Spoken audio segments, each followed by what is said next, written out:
I'm playing to win, I'm playing to win, I'm playing to win. As I reach inside and dare to be great, I dance, I yell, and I celebrate.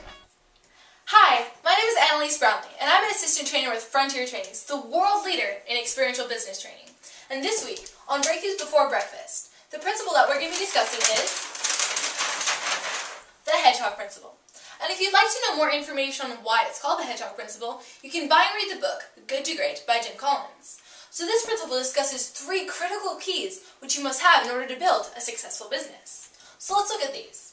The first key is passion. It's love, that drive for what you're doing. It's that thing that wakes you up early in the morning and keeps you up late at night.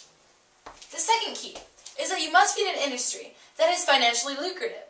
Now, this doesn't mean that at the moment you have to be making money, but you have to be in an industry which has the potential for you to be able to create wealth.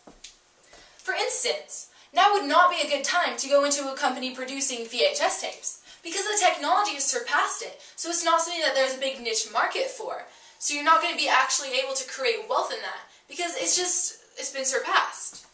So the third key is that you must be able to achieve mastery in this, and this is represented by a trophy. You must be able to be the best in your industry, because so many companies go out there and they love what they do. They're in an industry where they can make lots of money, but they're not the best at it. So they go out there and eventually they just filter off through time because they weren't the best and other people just surpassed them. So let's look at some combinations about if you do not have one of these. So let's say that you've got love for what you're doing. You're great at doing it, but you're not in an industry where you can actually make money in it.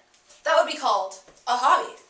Or if you love what you're doing, you can make lots of money at it, but you're not the greatest at it, that could be mediocrity.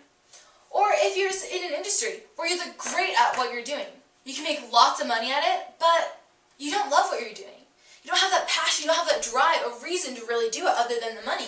Then this one especially creates this vicious cycle where you're doing it, you're great at it, you make lots of money. And the more you do it, the more money you make and the better you get. And so you just keep going in this cycle, and eventually with no passion, you just kind of burn out.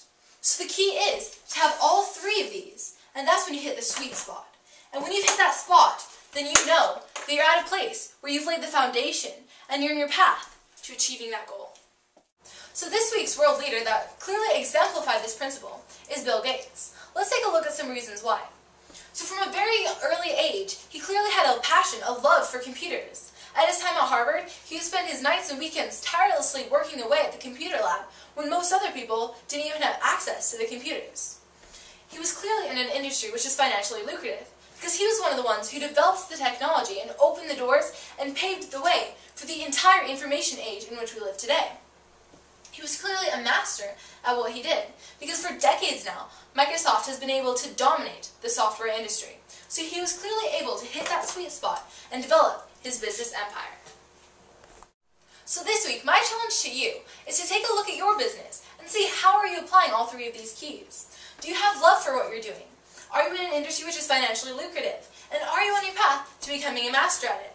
And take a look at that and see what needs to be filtered out or what needs to be brought in so that you can get to the place of hitting that sweet spot.